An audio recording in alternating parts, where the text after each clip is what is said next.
नमस्कार, तेजस्विनी कार्यक्रम में आप सबका स्वागत है। आपके साथ मैं हूं ममता चोपड़ा। प्रेम के कई स्वरूप होते हैं जिनमें देश प्रेम अपना अहम स्थान रखता है और हमारी आज की तेजस्विनी एक ऐसी महिला है जो पेशे से डॉक्टर थी, लेकिन देश सेवा के जज्बे के चलते वो सेना में शामिल हो गई और बन गई भारतीय सेना की पहली पैराट्रूपर और पहली महिला सर्जन भी। हमारी आज की तेजस्विनी है lieutenant colonel J Farida Rehana. एक महिला अपने जोश और साहस में पुरुषों से कम नहीं है।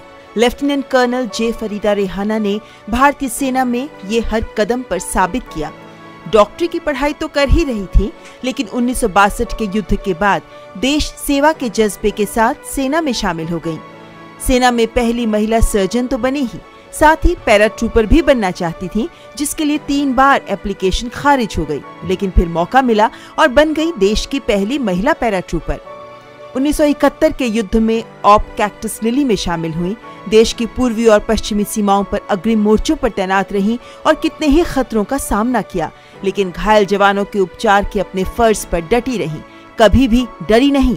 अपनी सेवाओं के लिए पूर्वी और पश्चिमी सितारों से सम्मानित और जनरल चौधरी ट्रॉफी पाने वाली पहली महिला कर्नल रेहाना के पति भी सेना के पहले फ्री फॉल पैराट्रूपर थे, जिन्होंने अमेरिका में ट्रेनिंग ली।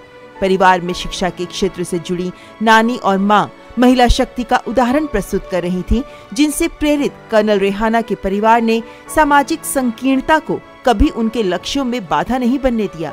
सेना में देश की पहली महिला पैराट्रूपर और पहली महिला सर्जन होने के नाते उन्हें राष्ट्रपति द्वारा भी सम्मानित किया गया। अदम्य हौसलों वाली, देश के सामने साहस की मिसाल पेश करने वाली lieutenant colonel J Farida Rehana है हमारी आज की तेजस्विनी। तो आइए करते हैं मुलाकात लेफ्टिनेंट कर्नल रेहाना से। कर्नल रेहाना, बहुत बहुत स्वागत है आपका तेजस्विनी कार्यक्रम में। Thank you very much for calling me.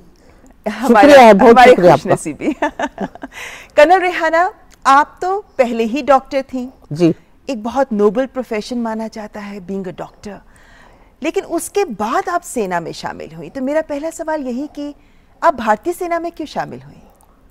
जब मैं मेडिकल कॉलेज में पढ़ रही थी, करीब फाइनल ईयर 4th ईयर में, तो उस साल 62 की वॉर हुई थी उस टाइम, और उसमें हमारी सेना बुरी तरह से हारी थी चाइना से। उस वक्त हमको बहुत खराब लगा कि हम कैसे हार सकते हैं ऐसे लोगों से, कि इसका मतलब ये है कि सेना में काफ़ी लोग नहीं हैं जो आगे जा सकें और इनका सामना कर सकें। उस जोश में हमने 63 में, मैं फाइनल ईयर में थी, उसके पास होते ही मैंने 64 में ज्वाइन कर लिया। अच्छा, तो यानी आपको लगा कि एक डॉक्टर के नाते आपको सेवा कर सकते हैं जाके। यस, बहुत बड़ी सोच थी और उस वक्त आप इतनी युवा होंगी और आप तो बहुत ब्राइट भी थी, क्योंकि आपको गोल्ड मेडल मिला था सर्जरी में जी। और आपने सेना का रुख कर लिया, लेकिन भारतीय सेना में शामिल होने के बाद भी आप पैराट्रूपर बने। आपने उसके लिए बाकायदा अप्लाई भी किया। 3 बार किया। क्यों? मैंने 3 बार अप्लाई किया, 3 बार रिजेक्ट हुआ। क्यों? चौथी बार, क्योंकि लेडी उस जमाने में लेडीज को पैराट्रूपर में लेते ही नहीं थे, पैराट्रूपिंग के लिए लेते नहीं थे।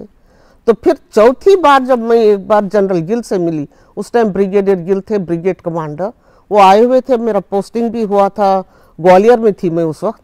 तो उनसे मुलाकात हुई तो उन्होंने बोला, अच्छा तुम अकेली रहती हो इस मेस में? मैंने कहा क्यों, मुझे कोई डर नहीं है, इतने लोग हैं, मैं लेडी हूँ तो क्या फ़र्क पड़ता है। तो बोलता पैराट्रूपिंग करोगी? मैंने कहा सर मैंने तो 3 बार अप्लाई कर चुकी हूँ। अच्छा तो अभी ज्वाइन करोगी? मैंने कहा। तो आई थिंक 1 महीने के बाद ही मुझे पोस्टिंग आ गई आगरा के लिए, ग्वालियर से। और ऐसे आप एक पैराशूटिस्ट बन गई। लेकिन एक पैराट्रूपर के क्या काम होते हैं, क्या जिम्मेदारियां थी आपकी? जिम्मेदारी ये होती है कि देखिए, उस जगह हम पहुंच सकते हैं जहाँ पे पैदल या कोई भी गाड़ी वगैरह की से कोई पहुंच नहीं पाए, तो हम पैराशूट से जंप करके एनिमी के उस पार हम पहुंच जाते हैं और वहां से हम इधर से कवर करके उनको रोक सकते हैं। और ऐसे आप जब पैराशूटिस्ट बने उसके बाद लगभग 12 साल आप पैरा यूनिट में रही और आपकी तो बहुत एलीट रेजिमेंट में आपकी पोस्टिंग भी हुई थी ना? ये एक ही मेडिकल रेजिमेंट है और उसमें पोस्टिंग होना बहुत बड़ी बात है और उसमें मेरी पोस्टिंग हुई और मेरी खुशकिस्मती है उसकी। हाँ, तो कैसे रहे ये 12 साल? देखिए, मैं पहले तो मैं वहीं पे रही, फिर सर्जरी करी, फिर सर्जन बन के उस यूनिट में रही मैं। अच्छा। हाँ। अच्छा, आपसे 1971 के युद्ध की बात जानना चाहेंगे, क्योंकि वो युद्ध था जब ऑपकैक्टस लिली में आप शामिल हुई थी, आपने भागीदारी की थी, और पूर्वी और पश्चिमी सीमाओं पर दोनों जगह पर आप रही। तो वहां पर इस युद्ध के क्या अनुभव थे आपके एक सर्जन के तौर पर, क्योंकि एक महिला होना, एक सर्जन के तौर पर वहां पोस्टेड होना, वो भी अग्रिम चौकियों तक? देखिए, हम लोगों को बहुत कैजुअलिटीज होती हैं, खासकर पैराट्रूपर्स को। एक्चुअली बोलते हैं कि 8% of the casualty are accepted in para jumps. Okay. तो उतने लोगों को अगर जंप करते हैं चोट तो लगेगी ही लगेगी, बिकॉज मुझे भी अनुभव था कि कितने सारे मैंने जंप्स कर लिए थे, तो मुझे पता था कि कितने क्या होंगे। तो हमारे पास एक मेडिकल सर्जरी टीम होती है, उसको हम MST बोलते हैं, मोबाइल सर्जिकल टीम। उसमें एक सर्जन, एक एनेस्थेटिस्ट होता है, 2 ORA होते हैं और एक ड्राइवर और एक स्वीपर। इस टीम के साथ हमको जंप करना पड़ता है और हमको डिगिंग करके, we can not keep our team on top of the ground. Okay. We have to hide it, otherwise it will become as a target, वो टारगेट बन जाता है फिर दूसरों के लिए। तो हमको 6 फुट डीप डिगिंग करके उसमें सर्जिकल टीम को एस्टैब्लिश करना पड़ता है, और हमारे पास हर एक साधन होता है स्टरलाइजेशन से लेके ऑपरेशन पूरा करने, and we could come do all those things. तो जब आपको पता चला या आपको ये बताया गया कि आपको अग्रिम चौकी पर जाना है, युद्ध चल रहा है, क्या था आपका पहला एहसास? उसके पहले ही मेरे को एक्टिव ड्यूटीज में भेज दिया गया था कैलकाटा। नक्सल प्रॉब्लम हो रही थी, तो उसके लिए ब्रिगेड के साथ मुझे भेज दिया था। हमारी यूनिट 60 पैरा तो आगरा में ही थी, मगर मुझे एज ए स्पेशल डॉक्टर उन्होंने ब्रिगेड के साथ भेजा था, क्योंकि नक्सल में वहाँ पर भी काफ़ी चोटें लगती थी, इसलिए उन्होंने भेजा था। तो मैं फरवरी से ही कैलकाटा में थी, फरवरी ऑनवर्ड्स में कैलकाटा में ही थी। जब ये सब प्रॉब्लम शुरू हुए, उसके बाद में 60 पैरा मूव करी अगस्त सितंबर में। वो कैलकाटा में नहीं, वो बैरकपुर गए, तो फिर मैं वहाँ जाके ज्वाइन की, और 27 मार्च ऑनवर्ड्स हमारे पास कैजुअलिटीज बांग्लादेश के आने शुरू हो गए थे।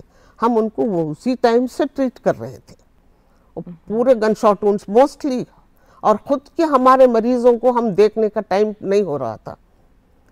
काफ़ी कैजुअलिटीज, करीब 200 कैजुअलिटीज आ रहे थे दिन की। अच्छा।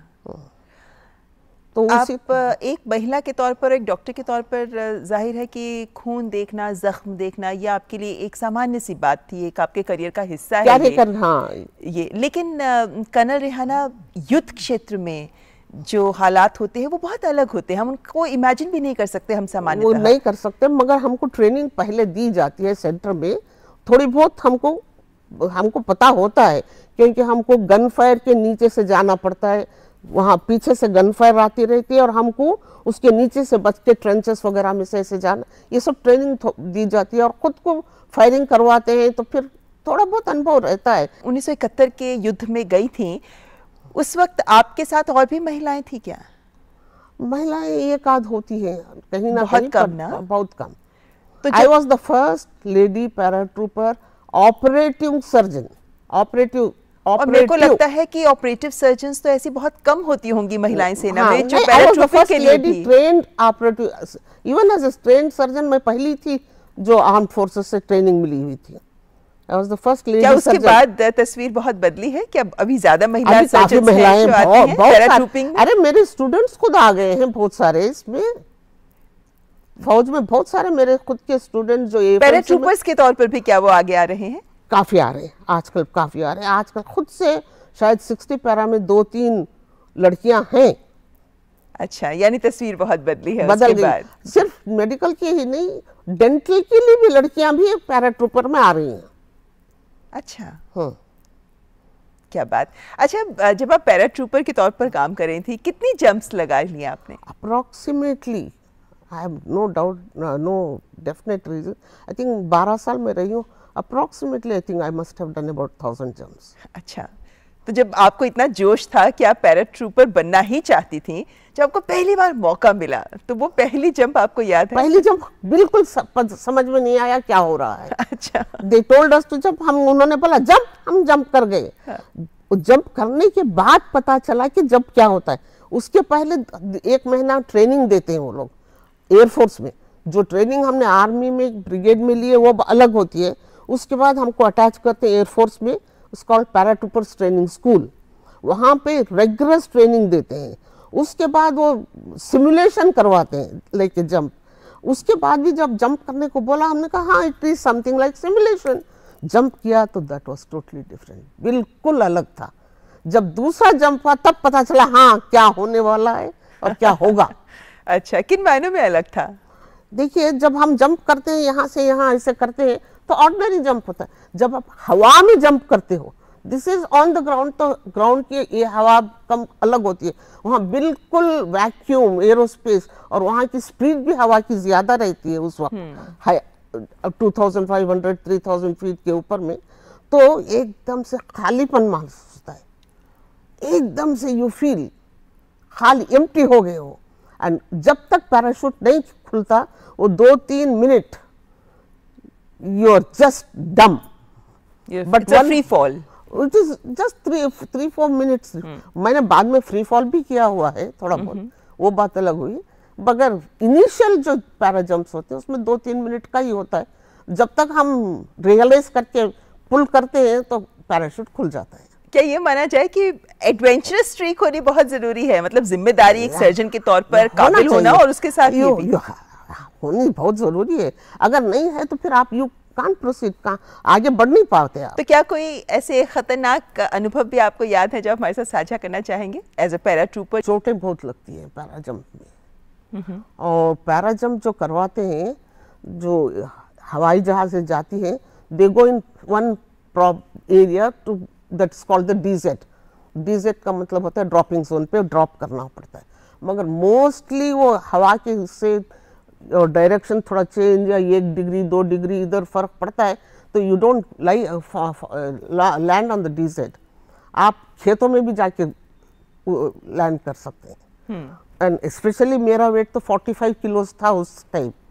तो जब मोस्टली पहले तो मेरा जंप हो जाता था, उसके बाद और 10 लोग आते थे, वो 10 लोग पूरे लैंड कर जाते थे, मैं फिर भी हवा में ही लटकी रहती थी। बहुत लाइट वेट थे आप मतलब। तो मेरे को मेरे उस्ताद लोग बोलते थे, मैडम आपके पॉकेटों में एक पत्थर रख लो ना। अच्छा, लेकिन एक बात बताएं कि क्योंकि आपने एक वक्त गुजारा आर्मी में, है ना, उसके बाद आपने, क्योंकि अब तो परमानेंट कमीशन का ऑप्शन है सबके पास, लेकिन आपने रिटायरमेंट के बाद आपकी लाइफ कैसी रही? वैसे हालांकि कहा जाता है कि डॉक्टर्स तो कभी रिटायर नहीं होते हैं। नहीं, जब मैं परमानेंट कमीशन के लिए अप्लाई करी, उस जमाने में बहुत कम लेडी को, डॉक्टरों को परमानेंट कमीशन मिलता था। आई थिंक पूरे साल में I was the only one, मेरे को सिर्फ मैं ही थी जिसको परमानेंट कमीशन मिला था। And that was before I had done my paratrooping.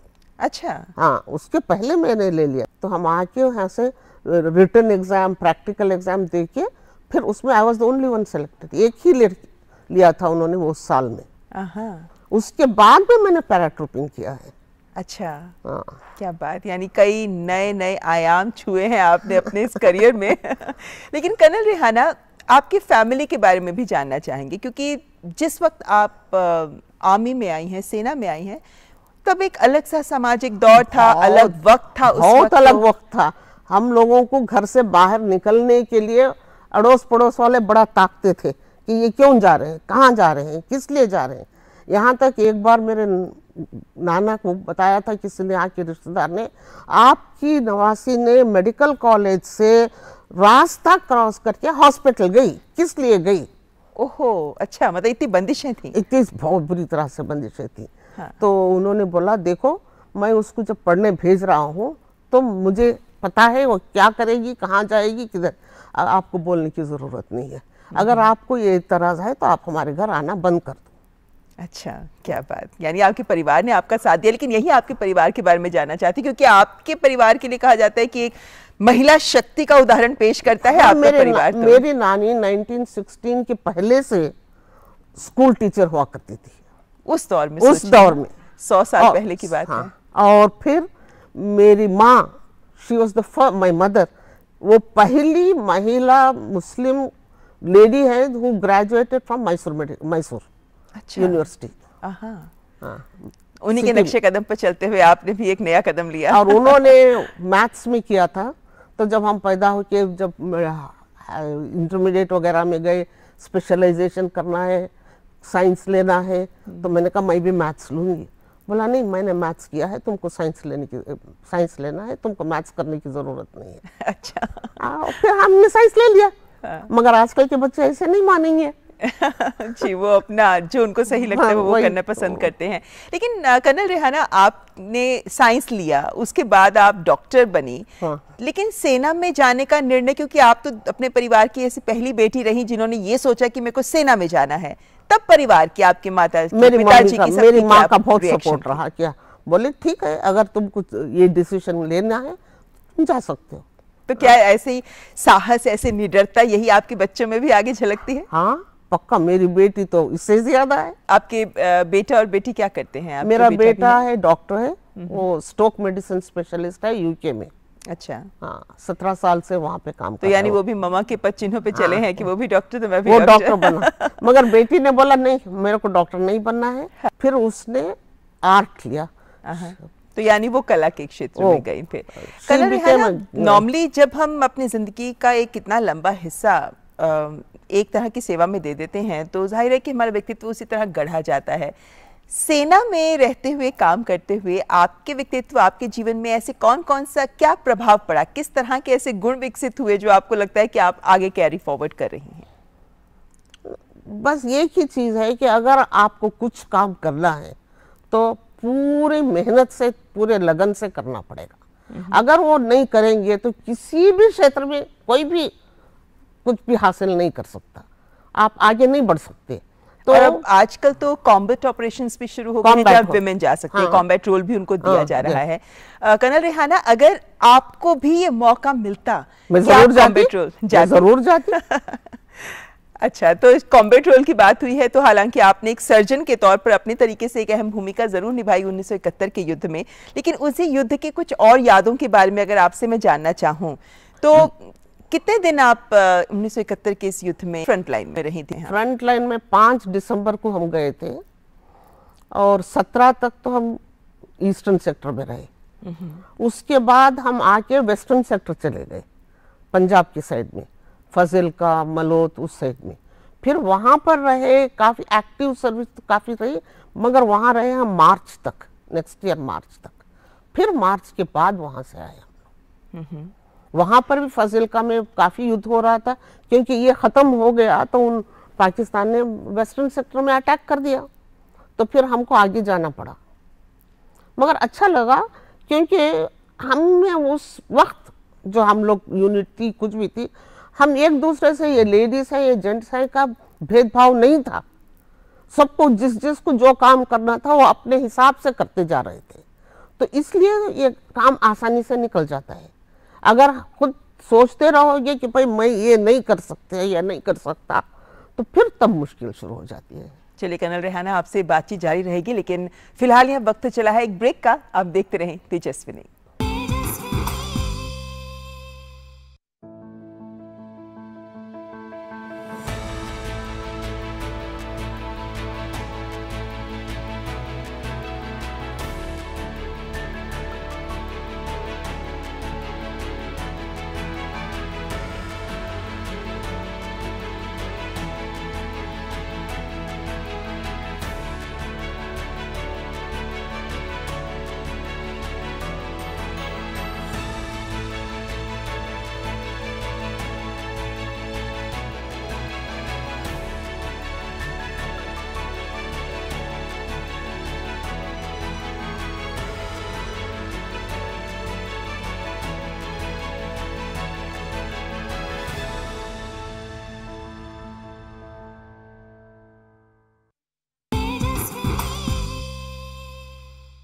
Break के बाद आपका स्वागत है। आप देख रहे हैं कार्यक्रम तेजस्विनी, जिसमें आज हमारे साथ हैं lieutenant colonel J Farida Rehana.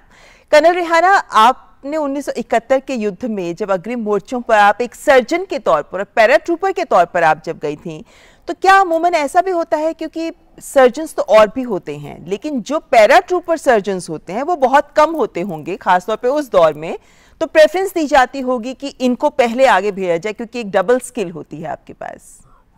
वो तो एक टुकड़ी जाती है पैरा जंप्स करने, दूसरी जाती है लैंड बाय रोड। तो हम रोड वाले इसमें थे, तो रास्ते में जो भी एक्सीडेंट्स होते थे हमको ऑपरेट करना पड़ता था उसी वक्त। या नहीं, अगर हम उनको ऑपरेट करेंगे, अगर उनको ठीक कर लेंगे, वो आगे बढ़ जाएंगे, फिर लड़ाई में जुड़ जाएंगे। अगर नहीं कर सकते तो हम उनको बैकलोड करके पीछे भेजना पड़ता था। इसी दौरान हम एक बार एम्बुलेंस में पेशेंट्स लेके आगे बढ़ रहे थे, तो उस वक्त एकदम से अपनी एम्बुलेंस ऊपर उछल गई 8-10 फुट और फिर नीचे हुई।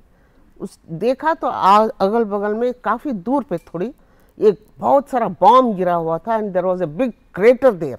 वो इम्पैक्ट की वजह से हमारी एम्बुलेंस इतनी बुरी तरह से उछली हुई थी। अच्छा, दूसरी बार ये हुआ था कि हमको एक जगह दी गई थी कि आप यहाँ पे एस्टैब्लिश कीजिए, आपके पास कैजुअल्टीज इधर पे आएंगे। हमने वहाँ पूरा एस्टैब्लिश करके ओवरनाइट डिगिंग करके पूरा तैयार हो गए। सुबह 6 बजने पर हम थोड़ा आराम कर रहे थे कि चलो काम हो गया, तो इमीडिएटली ऑर्डर्स मिले कि मूव आउट, और वहाँ से हम मूव कर गए, दूसरी जगह जाके पहुँच गए और वहाँ पे फिर एस्टैब्लिशमेंट कर लिया। तो शाम के वक्त हमको पता चला कि रात में जहाँ पे हम एस्टैब्लिश किए थे वहाँ पे बॉम्ब गिरा हुआ था, और बहुत बड़ा सा हमारे ही एरिया में जहाँ पे हमारा थिएटर, पेशेंट्स को रखने की जगह वगैरह बनी हुई थी, उसमें बहुत बड़ा क्रेटर बना। और ये कहाँ पर हुआ था? ये मलोत के पास हुआ था। अच्छा, तो यानी आप लोग बाल बाल बचे उस समय? बहुत बाल बचे। इतने सारे खतरों को हम लोग बड़े गुस्से में थे कि हमको क्यों मूव करवाया, हमने इतना मेहनत से किया था, मगर जानकारी सटीक थी तो आपकी जान बच गई। जी, मैं ये कहना चाह रही थी कि आपने इतने खतरों को इतने करीब से देखा, कर्नल रेहाना, कभी डर नहीं लगा? मैं कभी डरी नहीं। कभी नहीं डरे? तो डर मुझे पता नहीं, अभी तक, इनफैक्ट अभी तक मुझे नहीं पता डर क्या चीज होती है। क्या बात, दिलेर महिला है हम कह सकते हैं ये आपके लिए। पैराट्रूपर के तौर पर आपके लिए सबसे खतरनाक जंप कौन सी रही, किसको आप मानती हैं? नाइट जंप, रात में जब जंप करवाते हैं ना, उसमें बिल्कुल पता नहीं चलता कहाँ लैंड कर रहे हो, क्या है, कुछ समझ में नहीं आता, और जब लैंड कर गए उसी वक्त पता चलता है कि कहाँ लैंड किए हो। हाँ, मैंने लास्ट जंप किया हुआ है 96 में, आफ्टर रिटायरमेंट। अच्छा, हाँ, आफ्टर रिटायरमेंट। हाँ, वो किस पर्पस के लिए था? वो मेरे हस्बैंड की यूनिट जो थी उसका छाछरो डे सेलिब्रेशन हो रहा था। He had also retired, I had also retired, तो उन्होंने इनवाइट किया था हमको। तो मेरे हस्बैंड ने बोला अगर हम जंप करेंगे तो हम आएंगे, नहीं तो हम नहीं आएंगे। अच्छा। तो उन्होंने बोला ठीक है। तो क्या आपके हस्बैंड भी paratrooper? He is a paratrooper, he is a para commando. Oh, he was para commando. He was the first army free fall parachutist trained in America and from through the army. अच्छा, तो ये किसी खास purpose के लिए था? ये free fall parachutist जैसे फ्री फॉल जंप करते हैं ना, he was the first free fall parachutist from India, from Indian Army. यानी आप दोनों ने रिकॉर्ड बनाया। हाँ।